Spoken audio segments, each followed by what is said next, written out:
Braves gens, bonsoir et bienvenue dans cette nouvelle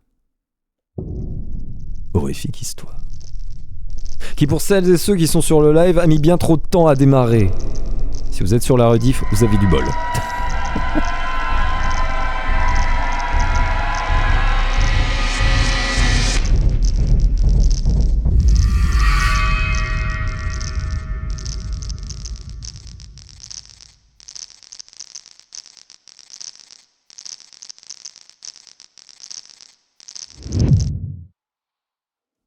Ce soir donc, je vais vous lire Le Déterré, une nouvelle écrite par Duane W. Rimmel. Je ne sais pas comment on le dit vraiment en anglais, mais on va dire que c'est ça. Je sais que ce n'est pas ça. Je n'ai pris un accent que pour une lettre. Et aussi par Lovecraft, peut-être même écrite quasi uniquement par Lovecraft. Les historiens et historiennes ne sont pas sûrs et certains et tout. Et je vous souhaite une bonne écoute.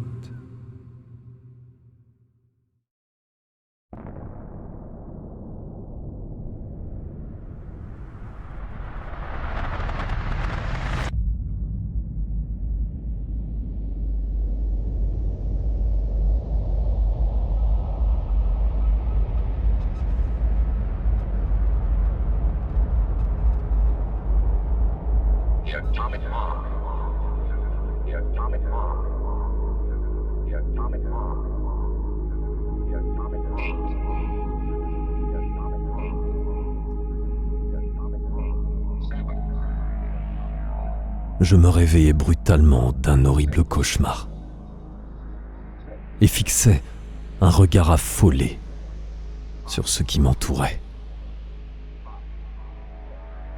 Puis, à la vue du haut plafond voûté et des étroits vitraux de la chambre de mon ami, un flot de révélations troublantes m'envahit. Et je sus que toutes les espérances d'Andrews s'étaient réalisées. J'étais étendu dans un grand lit dont les colonnes s'élançaient vers le haut, dans une perspective vertigineuse.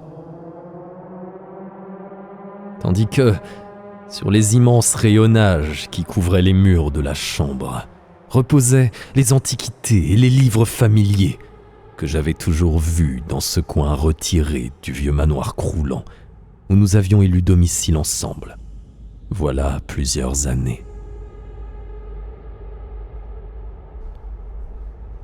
Sur une table près du mur, trônait un énorme chandelier de facture et de forme très ancienne. Et les rideaux légers que j'avais connus avaient été remplacés par d'épaisses tentures noires qui prenaient un faible éclat fantomatique dans la lumière finissante.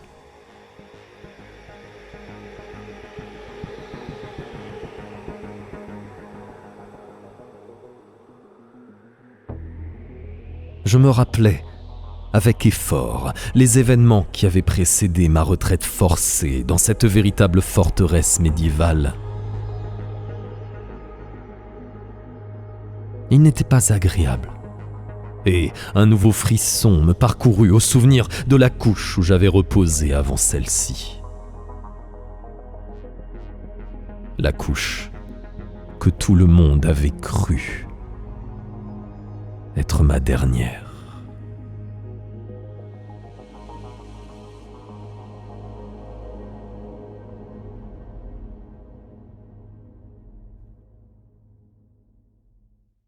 Les souvenirs cuisants s'attisèrent. D'atroces circonstances m'avaient obligé à choisir entre une mort réelle et une mort hypothétique, suivie d'une réanimation à l'aide de méthodes connues seulement de mon ami, Marshall Andrews.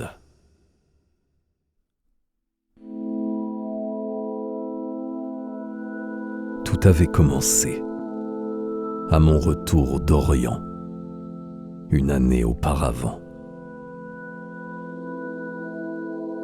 J'avais alors découvert avec horreur que j'avais contracté la lèpre au cours de mon séjour à l'étranger.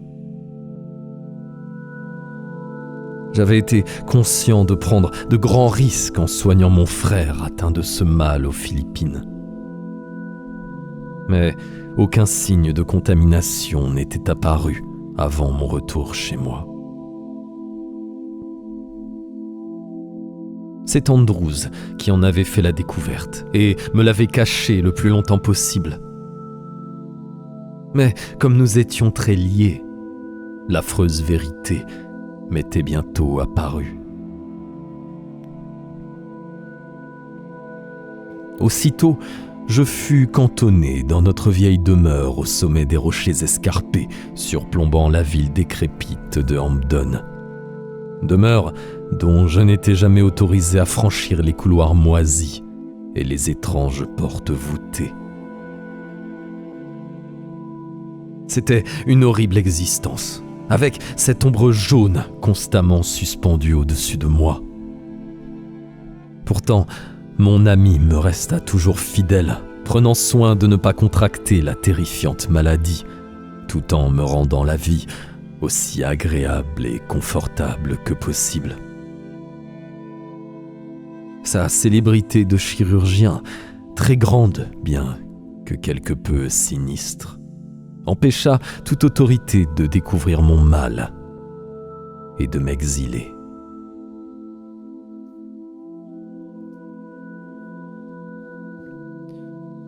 C'est au bout de presque 1 an de cette retraite, fin août, qu'Andrews décida de partir aux Antilles pour y étudier les méthodes médicales autochtones, me dit-il. Je fus laissé aux soins du vénérable Symes, le majordome. Jusque-là, aucun signe extérieur de la maladie ne s'était développé et je jouis d'une existence tolérable, bien que presque entièrement solitaire, durant l'absence de mon collègue.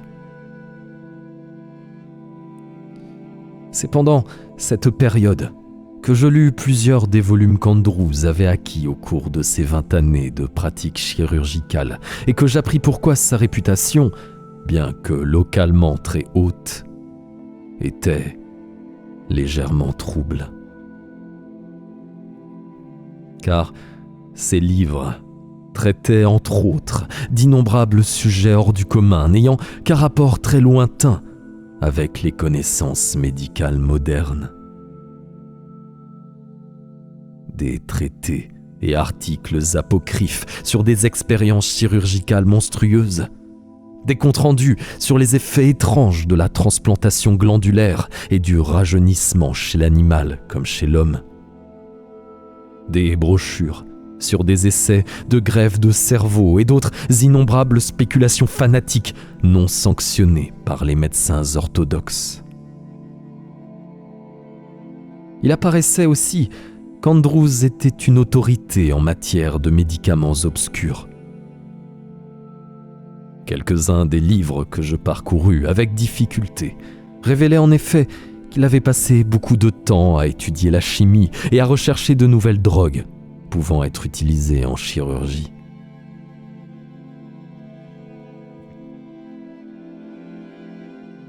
Lorsque j'y repense maintenant, ces mémoires m'apparaissent infernalement suggestifs à la lumière des expériences que fit mon ami par la suite.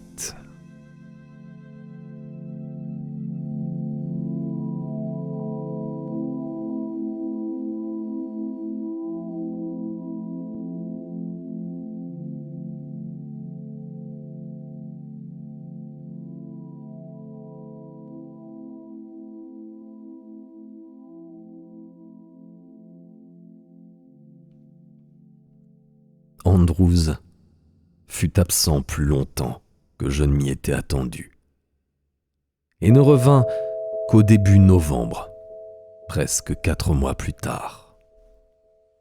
Et lorsqu'il arriva enfin, j'étais très impatient de le voir, car mon état était enfin sur le point de devenir apparent. J'avais atteint un stade où je devais rechercher une totale isolation pour éviter d'être découvert. Mais mon impatience n'était rien comparée à son exubérance au sujet d'un certain nouveau projet qu'il avait formé pendant son séjour aux Antilles. Un projet qui devait être réalisé à l'aide d'une curieuse drogue dont il avait appris l'existence par un médecin indigène d'Haïti. Lorsqu'il m'expliqua que son idée me concernait, je m'alarmais quelque peu. Bien que, dans mon cas, il eût été difficile d'aggraver mon malheur. J'avais même été tenté plus d'une fois de mettre fin à mes tourments d'un coup de revolver ou en sautant dans le vide du haut du toit vers les rochers déchiquetés qu'il surplombait.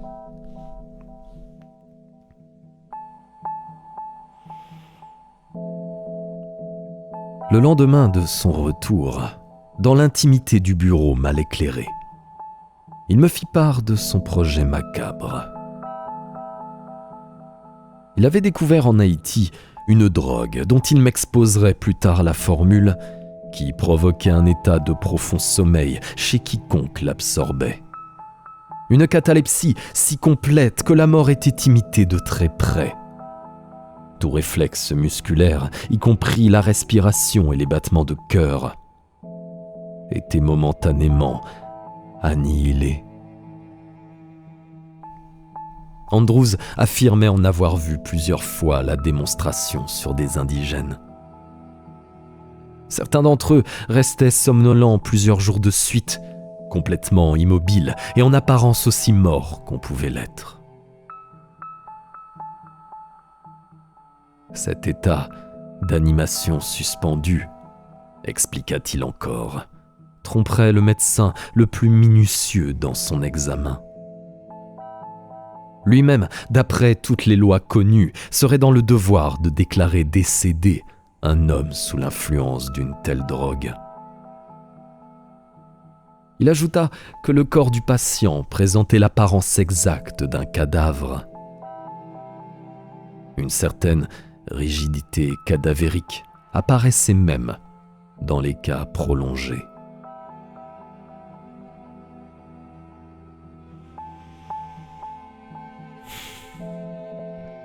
Au début, son intention ne m'apparut pas dans toute sa clarté.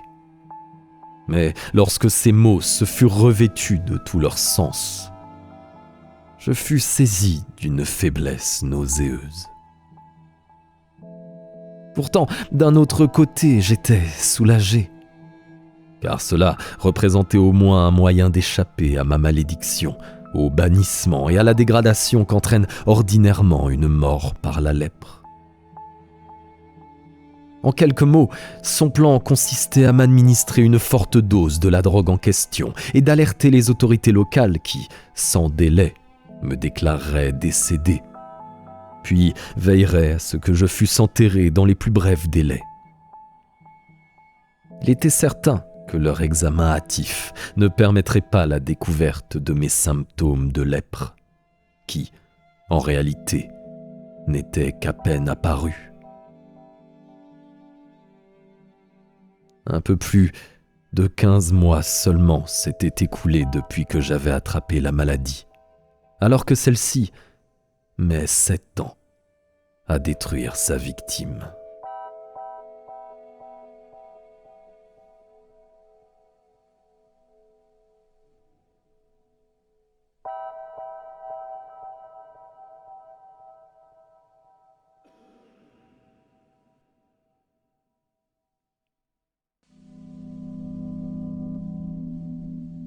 Ensuite, disait-il, viendrait ma résurrection.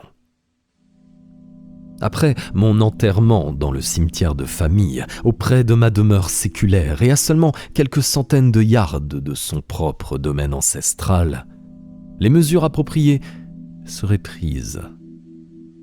Une fois ma succession réglée et la nouvelle de mon décès suffisamment répandue, il ouvrirait la tombe en secret et me ramènerait à son domicile, toujours en vie, et aucunement endommagé par mon aventure.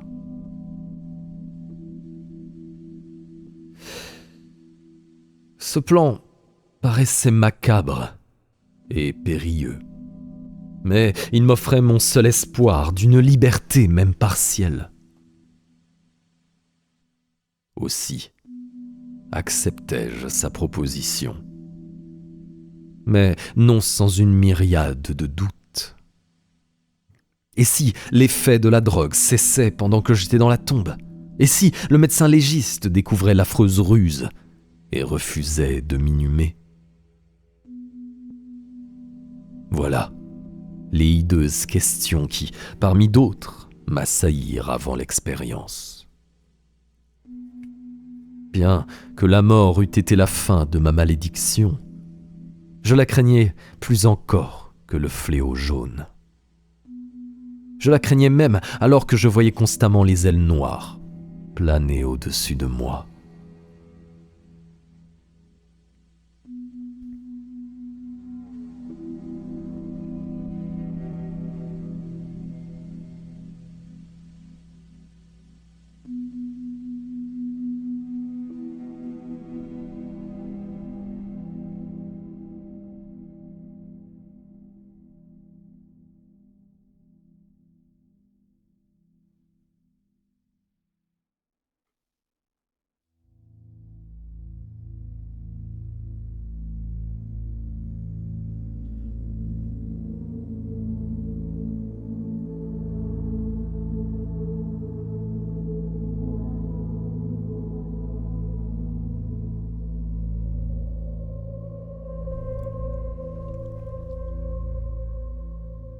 J'eus la chance de me voir épargner l'horreur d'assister à mes propres funérailles et au rite de mon enterrement.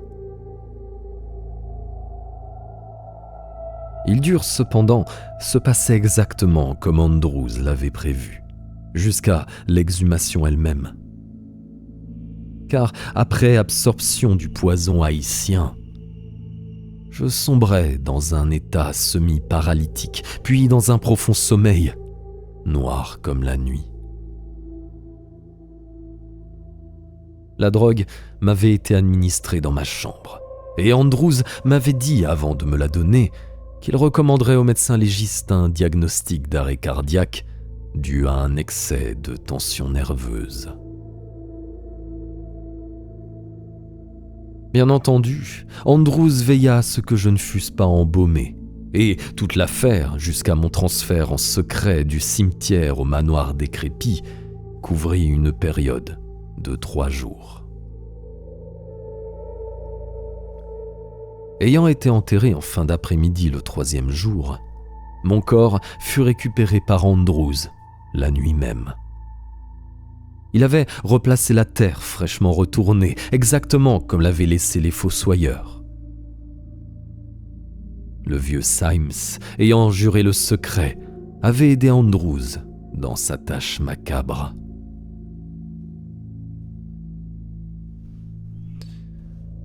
J'avais ensuite passé une semaine dans mon vieux lit familier. Par suite d'un effet inexpliqué de la drogue, tout mon corps était paralysé et je ne pouvais que bouger la tête imperceptiblement. Tous mes esprits, cependant, étaient en éveil. Et au bout d'une 2e semaine, je pus m'alimenter normalement. Andrews m'expliqua que mon corps retrouverait peu à peu sa sensibilité d'antan, mais qu'en raison de la lèpre, cela risqua de demander un temps considérable. Mon compagnon semblait prendre un grand intérêt à analyser l'évolution quotidienne de mes symptômes et demandait toujours si une sensation s'éveillait dans mon corps.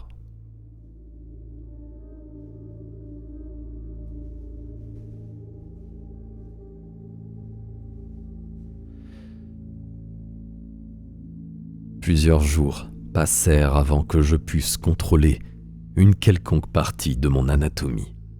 Et plus longtemps encore avant que la paralysie ne quittât mes membres affaiblis, me permettant de retrouver mes réactions physiques ordinaires. Allongé, les yeux fixés sur ma carcasse engourdie, il me semblait être sous l'effet constant d'un anesthésique. J'avais une impression d'aliénation totale que je ne comprenais pas, car ma tête et mon cou étaient tout à fait en vie et en bonne santé.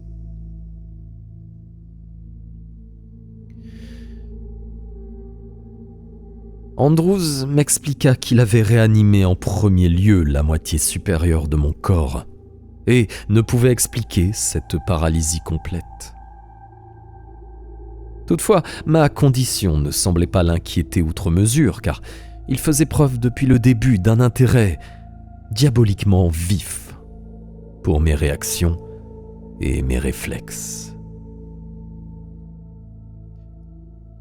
Il m'arrivait souvent, au cours de silence dans notre conversation, de surprendre un étrange éclat dans son regard fixé sur moi. Un éclair d'exultation victorieuse que, chose étrange, il n'exprimait jamais tout haut. Non qu'il ne semblât très heureux de la victoire que j'avais remportée sur la mort.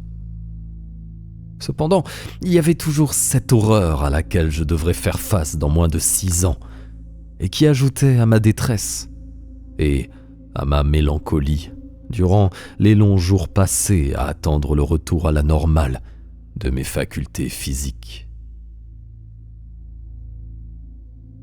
Mais je serai bientôt sur pied, m'assurait-il, avant longtemps, pour jouir d'une existence que peu d'hommes avaient jamais connue.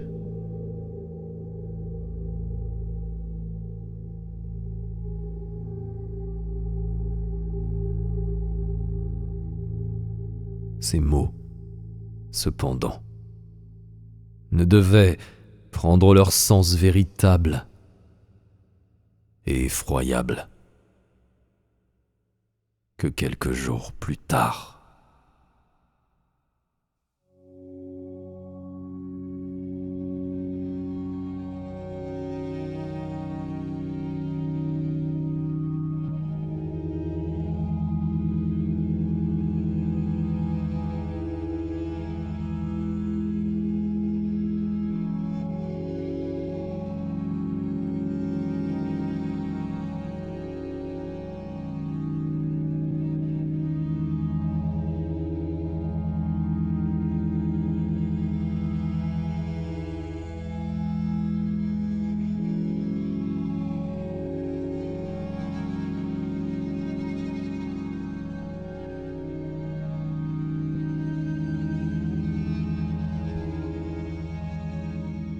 Au cours de cette affreuse période de prostration, Andrews et moi devînmes presque des étrangers l'un pour l'autre.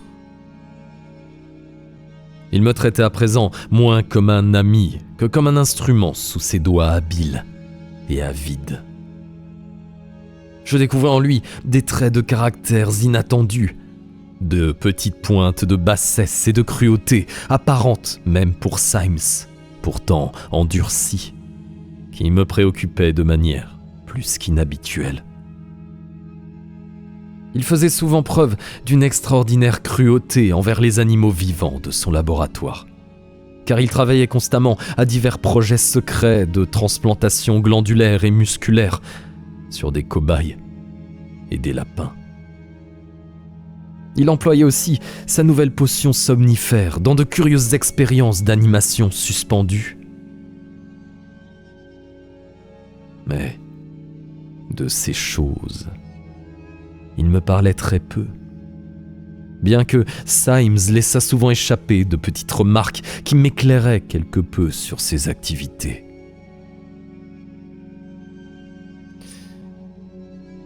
Je n'étais pas certain de ce que savait le vieux serviteur, mais il en avait certainement beaucoup appris au contact constant à la fois d'Andrews et de moi-même.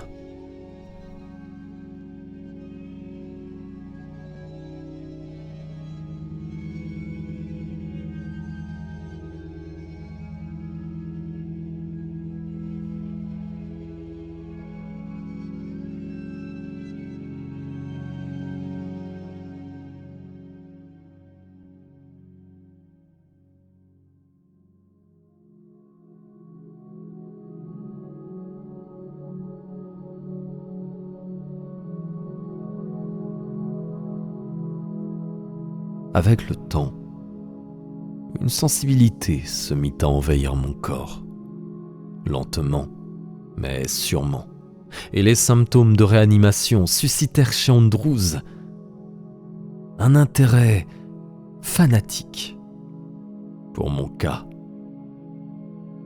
Il semblait toujours plus froidement analytique que compatissant envers moi, prenant mon pouls et m'auscultant avec un zèle plus qu'ordinaire. Parfois, au cours de ces examens fébriles, je voyais ses mains trembler légèrement, chose peu commune chez un chirurgien de son talent, mais il ne semblait pas conscient de mon regard.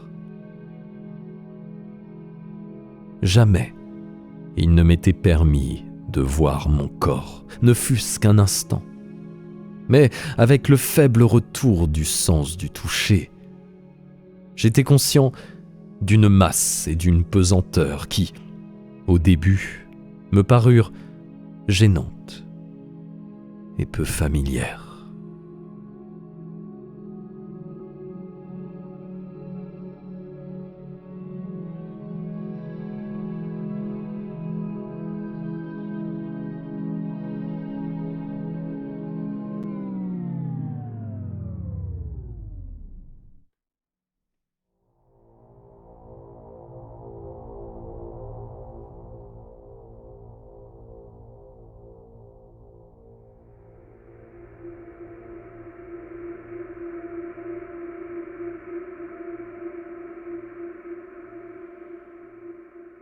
Peu à peu, je recouvrais l'usage de mes mains et de mes bras, et, avec la disparition de la paralysie, vint une nouvelle et terrible sensation d'aliénation physique.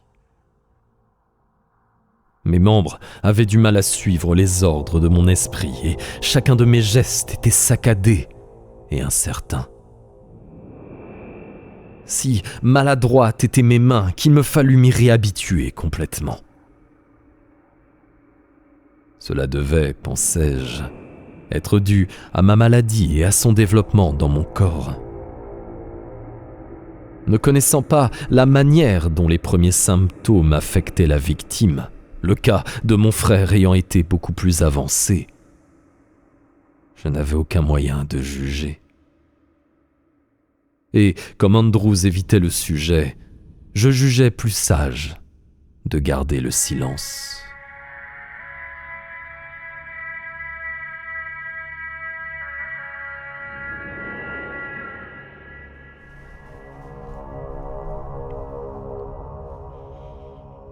Un jour, je demandai à Andrews, que je ne considérais plus comme un ami, si je pouvais essayer de changer de position et de m'asseoir dans le lit.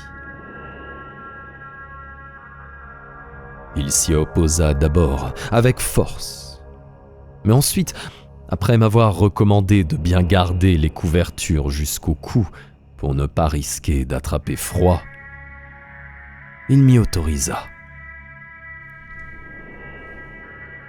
Cette précaution me parut étrange, car la température était assez douce. Maintenant que la fin de l'automne faisait place à l'hiver, la pièce était toujours bien chauffée. Une fraîcheur grandissante la nuit et un coin de ciel plombé parfois entreaperçu par la fenêtre m'avait appris le changement de saison. Car aucun calendrier n'ornait jamais les murs branlants. Avec l'aide délicate de Symes, je parvins à m'asseoir, tandis qu'Andrews m'observait froidement de la porte du laboratoire. Mon succès amena un lent sourire sur ses traits grimaçants, et il se tourna pour disparaître dans l'embrasure sombre. Son humeur ne faisait rien pour améliorer mon état. Le vieux Symes, d'ordinaire si ponctuel et attentif, était à présent souvent en retard pour s'occuper de moi, me laissant parfois seul plusieurs heures de suite.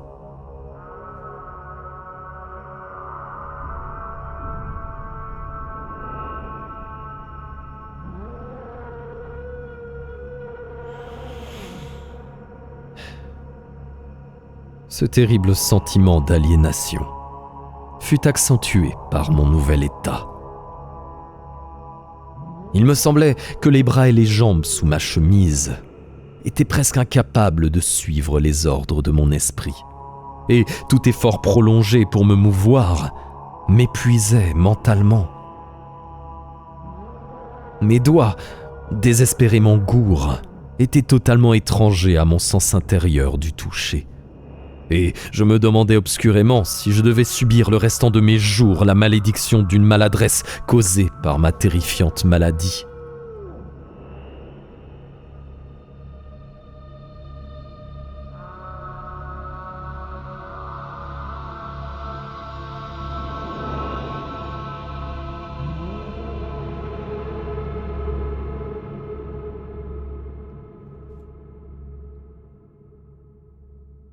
Ce fut le soir qui suivit ma semi-guérison que les rêves apparurent.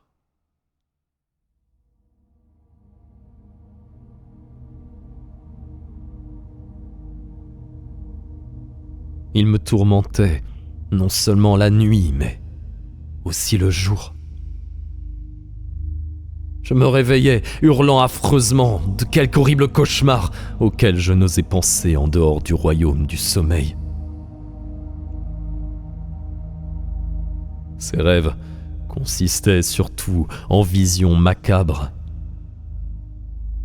Des cimetières la nuit, des cadavres ambulants et des âmes perdues dans un chaos d'ombre et de lumière aveuglante. C'est leur sinistre réalité qui me perturbait le plus. Il semblait que quelque influence intérieure me suggérât ces monstrueuses images de tombes sous la lune et d'interminables catacombes de morts sans repos.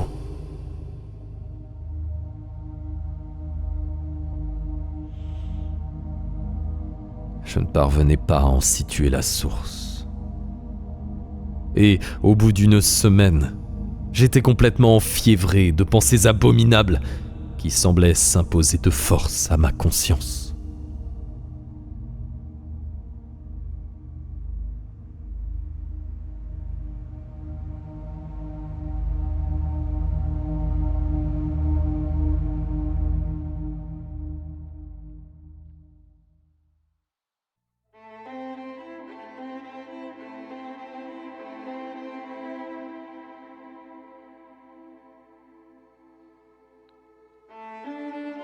C'est alors qu'un plan commença à germer dans mon esprit, par lequel je pourrais échapper à l'enfer où j'avais été précipité. Andrews se préoccupait de moins en moins de moi, ne semblait absorbé que par mes progrès et le retour dans mon corps de réactions musculaires normales. Je devenais chaque jour plus convaincu que des actes infâmes étaient perpétrés dans le laboratoire contigu. Les cris des animaux étaient atroces et minaient affreusement mes nerfs épuisés. Et je commençais peu à peu à penser qu'Andrews ne m'avait pas sauvé de l'exil dans mon seul intérêt, mais pour quelques raisons personnelles et maléfiques. Les attentions de Symes se faisaient de plus en plus rares, et j'étais convaincu que le vieux serviteur jouait quelque rôle obscur dans un plan satanique. Andrews ne me considérait plus comme un ami, mais comme un sujet expérimental. Et je n'aimais pas du tout la façon dont il jouait avec son scalpel lorsqu'il se tenait dans l'embrasure de la porte et me fixait d'un regard scrutateur et cauteleux. Je n'avais jamais vu une telle transformation s'opérer sur un homme. Ses traits, d'ordinaire très beaux, étaient à présent marqués et barbus, et ses yeux brillaient comme si quelque suppôt de Satan eût regardé à travers eux. Son regard fixe, froid et calculateur me donnait d'horribles frissons et me déterminait plus que jamais à me libérer de son emprise. Au plus vite.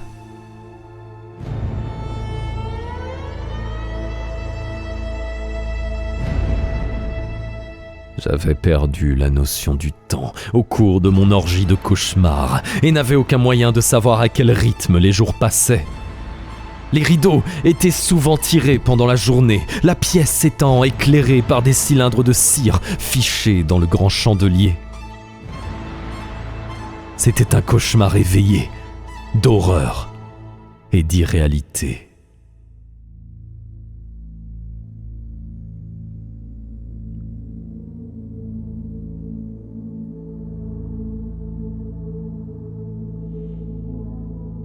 Cependant, au milieu de tout cela,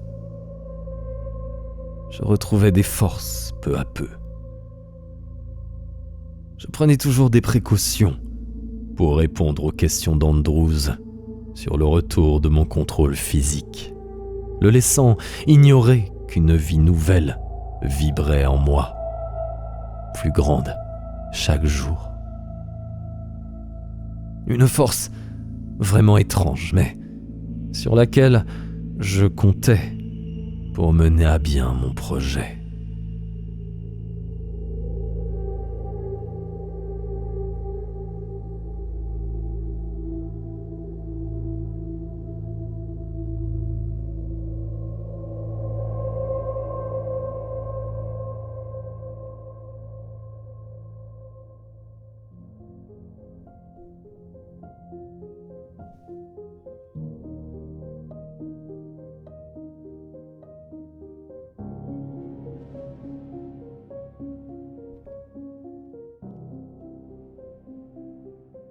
Enfin, par un soir frais, où les bougies avaient été éteintes, et où un pâle rayon de lune tombait à travers les rideaux sombres sur mon lit, je décidai de me lever et d'accomplir mon plan d'action. Mes geôliers ne s'étaient pas manifestés depuis plusieurs heures, et j'étais certain que tous deux dormaient dans les chambres contiguës. Déplaçant avec précaution ma masse encombrante, je m'assis, puis me glissai prudemment hors du lit, au sol. Un vertige me saisit un instant, et une vague de faiblesse m'envahit tout entier. Mais la force finit par me revenir, et en m'agrippant à une colonne du lit, je parvins à me mettre debout pour la première fois depuis des mois. Peu à peu, avec une force nouvelle qui se répandit en moi, j'enfilai la robe de chambre noire que j'avais vue sur une chaise. Elle était très longue, mais servait de manteau sur une chemise de nuit. De nouveau, j'eus cette impression effrayante d'un manque de familiarité que j'avais ressenti au lit. À ce sentiment d'aliénation s'ajoutait une grande difficulté à faire fonctionner mes membres comme il le devait. Mais je devais me hâter avant que mes forces vacillantes ne me fissent défaut. En dernière précaution vestimentaire, j'enfilai de vieilles chaussures. Mais bien que j'eusse juré qu'elles étaient à moi, elles semblaient anormalement grandes. Et j'en conclus qu'elle devait appartenir au vieux Symes.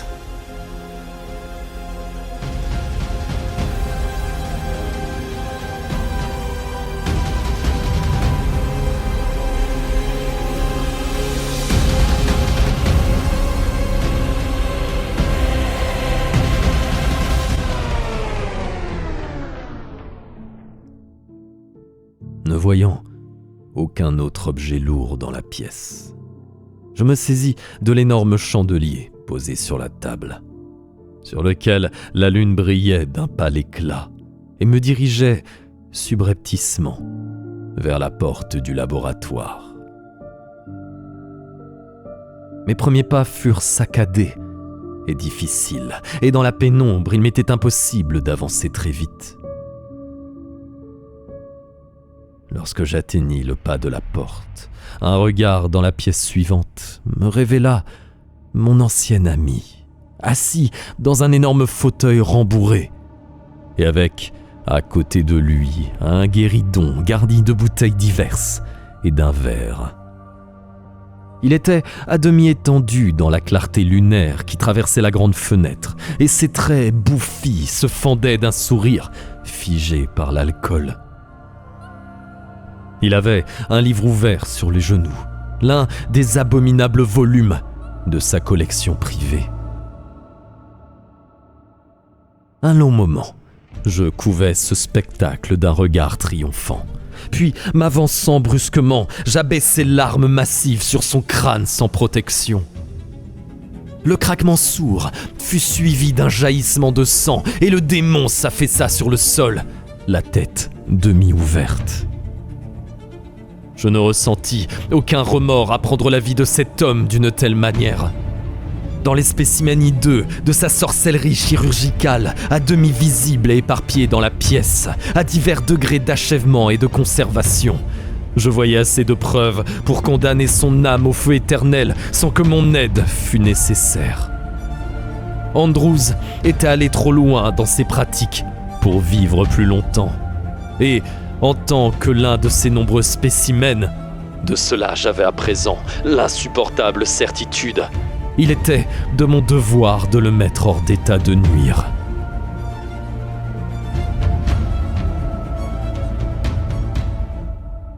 Je me rendis compte que tout ne serait pas si facile pour Symes. En effet, seule une chance extraordinaire m'avait permis de trouver Andrews inconscient. Lorsque je parvins enfin à la porte de la chambre du serviteur, chancelant d'épuisement, je sus qu'il me faudrait tout ce qui me restait de force pour mettre fin à l'épreuve. La chambre du vieil homme était dans une obscurité complète, étant exposée au nord. Mais il dut me voir en silhouette dans l'embrasure de la porte, comme j'entrais. Il poussa un hurlement rauque, et je lançai le chandelier vers lui, du pas de la porte. Le projectile heurta quelque chose de mou, faisant dans l'ombre un bruit fangeux. Mais le hurlement continua. À partir de ce moment, les événements devinrent brumeux et confus. Mais je me rappelle avoir lutté avec l'homme et fini par l'étouffer. Il balbutia une foule d'horreurs avant que je puisse mettre la main sur lui, puis demanda grâce en pleurant entre mes mains meurtrières. J'eus à peine conscience de ma propre force dans ce moment de folie, qui laissa l'associé d'Andrews dans le même état que celui-ci. M'éloignant de la chambre obscure, je titubais jusqu'à la porte de l'escalier, m'écroulais presque en la franchissant, puis parvins, sans trop savoir comment, au rez-de-chaussée. Aucune lampe n'était allumée, et pour seule lumière, quelques rayons de lune filtraient à travers les étroites fenêtres du couloir. Mais, à pas saccadés, je progressais sur les dalles froides et humides, chancelant de faiblesse après ce terrible effort, et atteignis enfin la porte d'entrée, après des siècles de tâtonnements et de pas incertains dans l'obscurité. De vagues souvenirs et des ombres fantomatiques vinrent me hanter dans cet antique corridor. Des ombres autrefois amies et compréhensibles, mais devenues à présent étrangères et méconnaissables, qui me firent dévaler les marches usées du perron en proie à un affolement au-delà de la peur. Un moment, j'hésitais dans l'ombre géante du manoir de pierre, le regard sur le sentier baigné de lune qu'il me fallait emprunter pour atteindre la demeure de mes ancêtres, à moins d'un demi-mile de là. Mais le chemin me semblait long, et pendant quelques instants, je désespérais de jamais pouvoir le franchir. Enfin, je saisis un morceau de bois mort pour m'en servir de canne et m'engageai sur la route tortueuse. Devant moi, semblant à peine distant de quelques enjambées sous la lune, se dressait le vénérable manoir où mes ancêtres avaient vécu et étaient morts. Ces tourelles s'élevaient spectrales dans la faible lumière miroitante, et l'ombre noire projetée sur le flanc de la colline arrondie semblait mouvante et mal assurée, comme celle d'un château de substance irréelle. Là se dressait le monument d'un demi-siècle, un havre pour toute ma famille, de l'ancienne à la nouvelle génération, que j'avais déserté depuis longtemps pour partager la demeure du fanatique Andrews. Il était désert en cette nuit fatidique, et j'espère qu'il le restera toujours.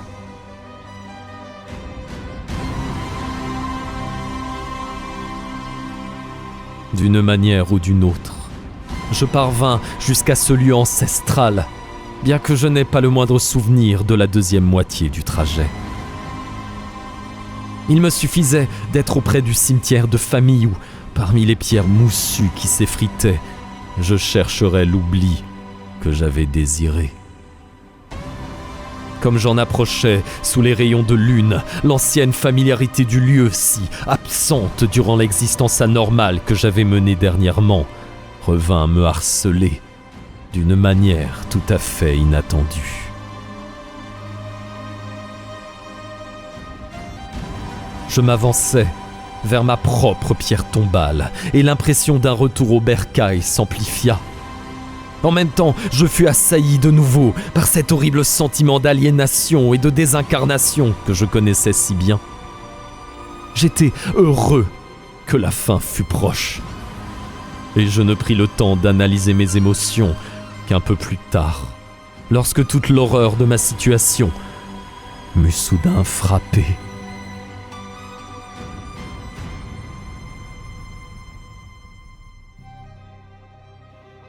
Intuitivement, je reconnus ma propre pierre tombale, car l'herbe avait à peine commencé à pousser entre les mottes de terre.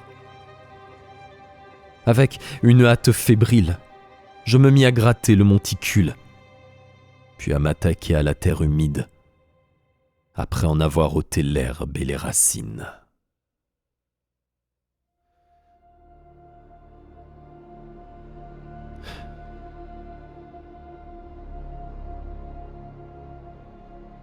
Combien de temps je m'acharnais sur cette terre grasse avant que mes doigts ne rencontrassent le couvercle du cercueil.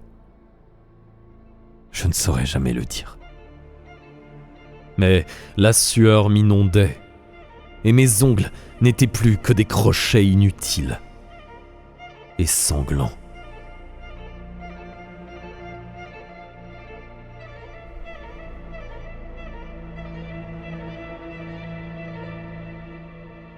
Enfin, je rejetai la dernière poignée de terre et, de mes doigts tremblants, tirai le lourd couvercle.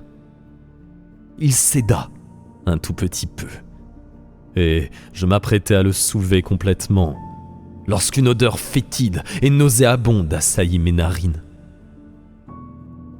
Je me redressai d'un sursaut, horrifié.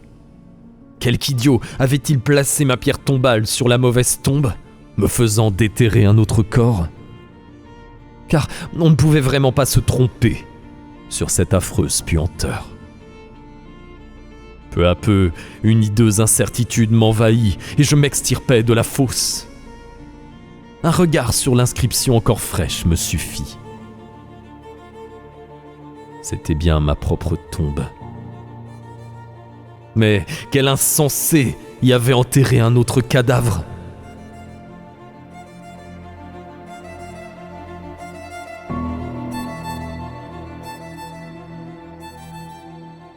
Soudain, une parcelle de l'innommable vérité s'imposa à mon cerveau. L'odeur, malgré sa putrescence, semblait en quelque sorte familière. Horriblement familière. Pourtant, ma raison ne pouvait accepter pareille idée. Chancelant et jurant, je me laissai de nouveau tomber dans la cavité obscure et, à la lueur d'une allumette hâtivement frottée, soulevai complètement le couvercle. Alors la lumière s'éteignit comme étouffée par une main démoniaque, et je me ruai à coups de griffes hors de cette fosse maudite, hurlant fou de terreur, le cœur soulevé.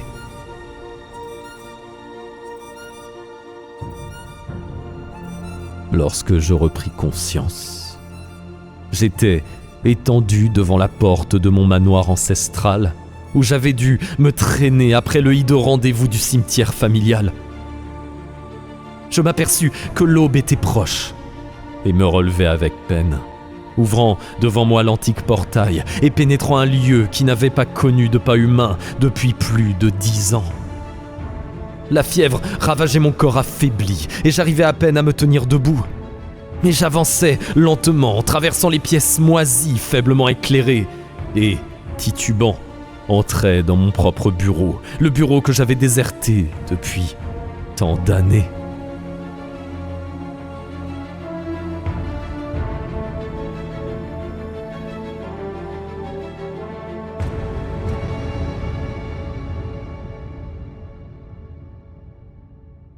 Lorsque le soleil se sera levé, j'irai jusqu'à l'antique puits, sous le vieux saule près du cimetière, et j'y précipiterai ma carcasse défigurée. Aucun autre homme ne verra jamais ce blasphème qui a survécu à la vie plus longtemps qu'il n'aurait dû. Je ne sais pas ce que diront les gens quand ils verront ma tombe violée. Mais je ne m'en soucierai pas si je puis trouver l'oubli de ce que j'ai vu parmi les pierres croulantes et moussues de ce lieu abhorré.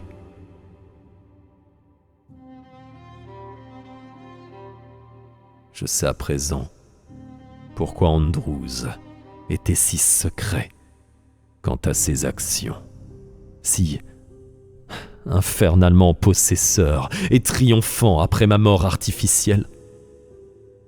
Il avait toujours voulu faire de moi un spécimen de sa plus grande victoire chirurgicale, son chef-d'œuvre de sorcellerie impure, un exemple d'art perverti que lui seul verrait jamais. Où Andrews se procura cet autre avec lequel j'avais végété, maudit dans sa demeure décrépite. Je ne le saurai probablement jamais, mais je crains qu'il n'ait été ramené d'Haïti avec son médicament démoniaque. Toujours est-il que ces longs bras poilus et ces horribles jambes courtes me sont étrangers. Étrangers à toutes les lois naturelles et sensées de l'humanité. La pensée que je serai torturé par cet autre durant le reste de ma brève existence, c'est un autre enfer. À présent, je ne puis que pleurer ce qui fut mien, et ce que tout homme béni de Dieu devrait avoir à sa mort, ce que j'ai vu dans le vieux cimetière au moment effroyable où j'ai soulevé le couvercle du cercueil. Mon propre corps, ratatiné, décomposé, et décapité.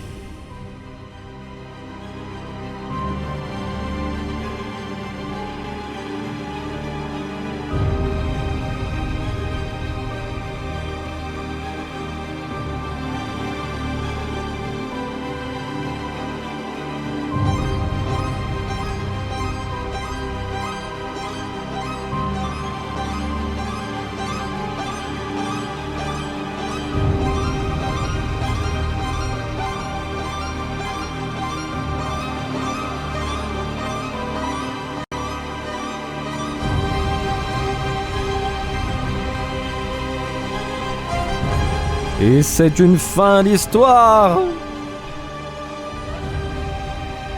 Et probablement de ma voix aussi. Voilà, hein. Voilà, voilou. Ah.